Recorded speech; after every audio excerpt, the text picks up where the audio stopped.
The war Russia can't win. The front line has shifted, and this time it is not in Russia's favor. While the Kremlin was busy declaring victory over a ruined city, Ukraine was quietly dismantling the myth that Russia could win this war through sheer numbers. What followed was one of the fastest territorial turnarounds since the Second World War, and the implications for Moscow go far beyond the battlefield. The battle that broke Russia's narrative. For nearly 2 years, Pokrovsk, a modest industrial city in Donetsk Oblast with a pre-war population of around 60,000, was the center of Moscow's grinding ambition in eastern Ukraine. From early 2024 until late 2025, Russian forces poured men, armor, artillery, and drones into the fight. The advance was measured not in kilometers, but in meters. Roughly 70 meters per day, that is slower than the bloodbath of the Battle of the Somme in World War I. By the time Russian troops finally pushed into what remained of the city in December 2005, Pokrovsk had been reduced to rubble.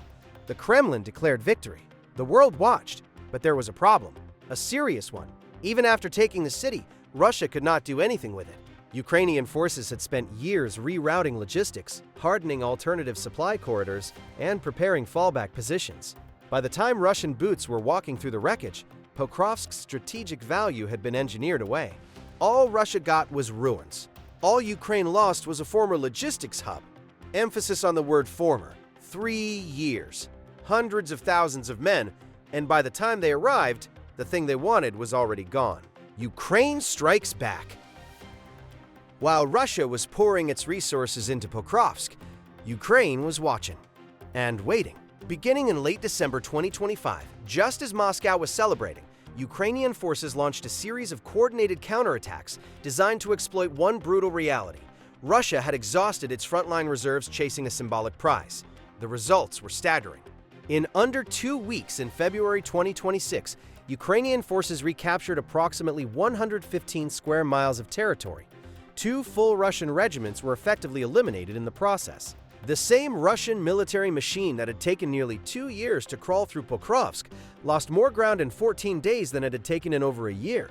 The tactic was not new, but the scale was. As soon as Russia committed forces toward any major settlement, Ukraine struck somewhere else, forcing a retreat.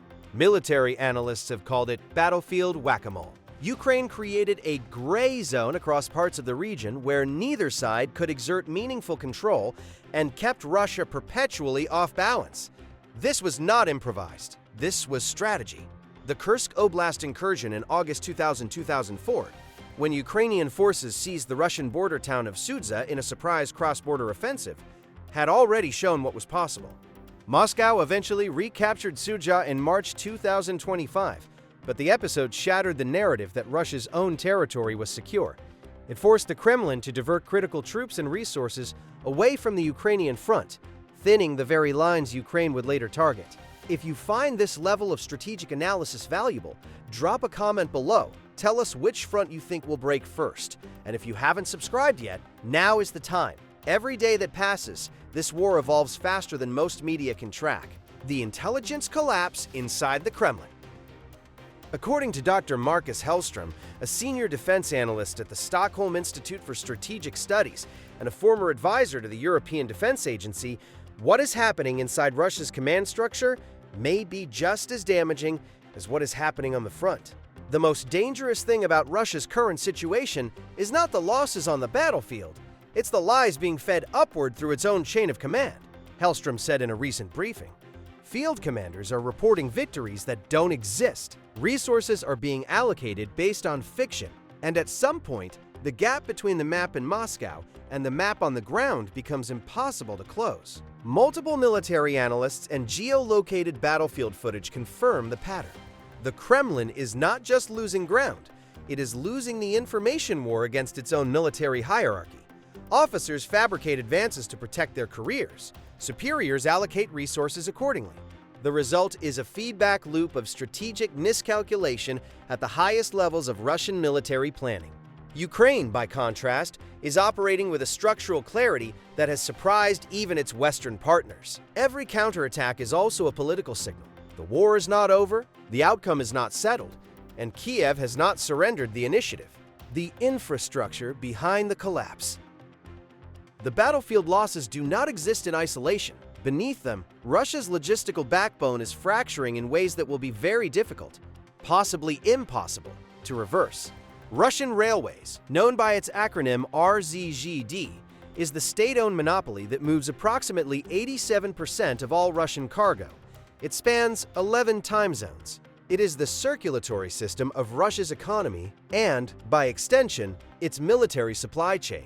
As of early 2206, RZhD is carrying nearly 4 trillion rubles in debt, approximately $52 billion. The company posted a net loss in 2025, its first in 5 years.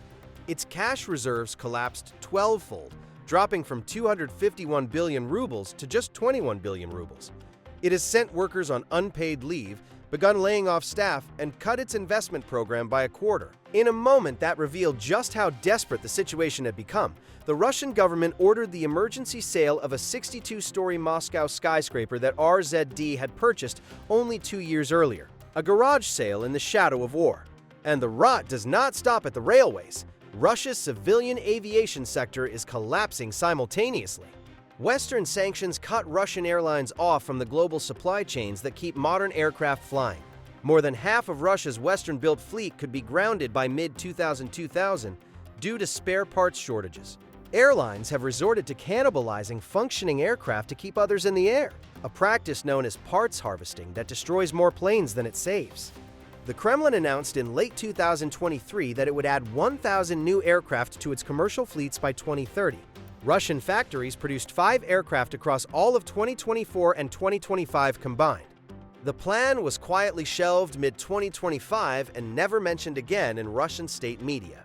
Russia is a country spanning 11 time zones, with roughly 5,000 miles between its westernmost and easternmost points.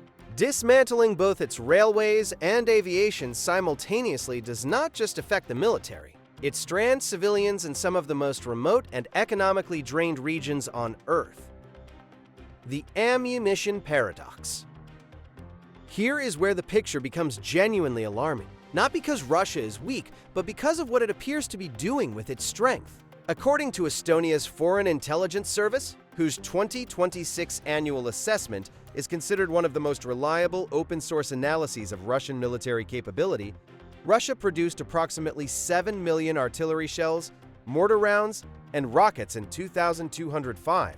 That is more than 17 times the roughly 400,000 rounds it was producing annually in 2,200, before the invasion. This is supplemented by an estimated 5 to 7 million rounds imported from North Korea and Iran since 2002-03.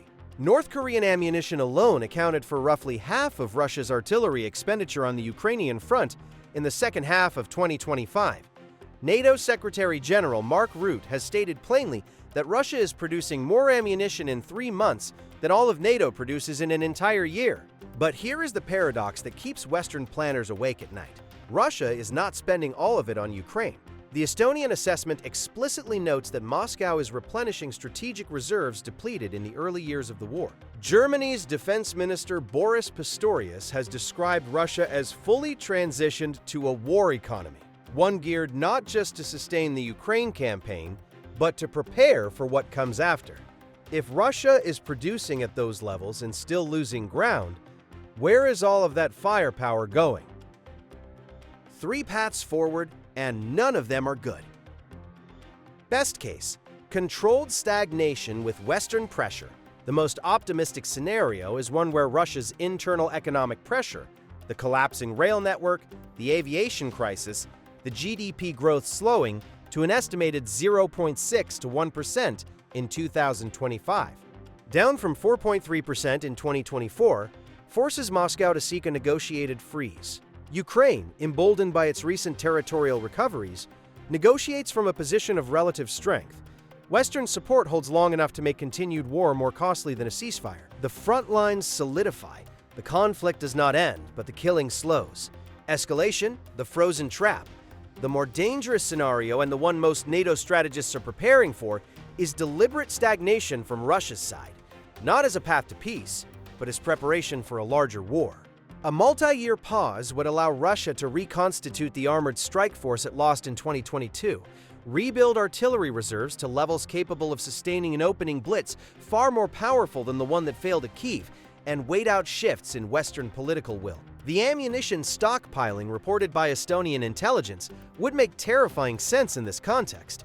Every month of frozen conflict would be a month Russia spends preparing for something NATO is not yet ready to face. Worst case, the nuclear gamble. The use of a tactical nuclear weapon on Ukrainian territory is no longer as unthinkable as it was in 2022. And that progression alone is alarming. A small-yield nuclear device detonated on a Ukrainian military concentration or symbolic target would serve several Kremlin objectives simultaneously. It would shatter Western public support for continued involvement, test whether NATO's red lines are genuine or symbolic, and give Putin a dramatic reset of the narrative after years of stalemate. The consequences, however, would likely end Russia as a functioning geopolitical power. A nuclear strike on Ukraine would almost certainly trigger a direct NATO response. China, which has publicly opposed nuclear use in Ukraine and relies on Western trade far more than it relies on Russian alignment, would be forced into an impossible political position. Beijing has been careful. A nuclear provocation would end that careful balance overnight. And strategically, it would change nothing. Ukraine would not capitulate. NATO would not withdraw. The arithmetic of the war would remain the same, except Russia would have crossed the one line that could justify its complete military destruction. The corner Putin built for himself. Putin's political identity has been built on a single promise: decisive victory. The original objectives were the capture of Kyiv, the dissolution of the Ukrainian government, and the effective reabsorption of Ukraine into Russia's sphere of influence. Every day those objectives remain unmet, the narrative frays further. Russia has become, in a bitter irony, the kind of client state Putin sought to create in Ukraine. Increasingly dependent on China for semiconductors, industrial inputs, and trade routes, Moscow has handed Beijing substantial leverage over its economy, its energy sector, and its geopolitical direction. China dictates the price of Russian oil and gas. China uses Russia to erode NATO's influence across the Middle East, Africa, and Southeast Asia, and Russia cannot say no. The original strategy failed in the first week.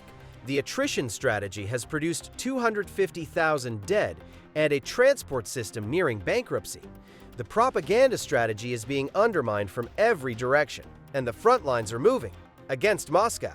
As Dr. Hellstrom put it in his closing remarks to the European Defense Agency's latest threat assessment, Russia is not losing slowly. It is losing in layers: military, economic, logistical, and institutional simultaneously. The only question left is which layer collapses first, and whether the world is prepared for what happens when it does. Stay subscribed for daily analysis as this war evolves. The next move, whoever makes it, will define the decade.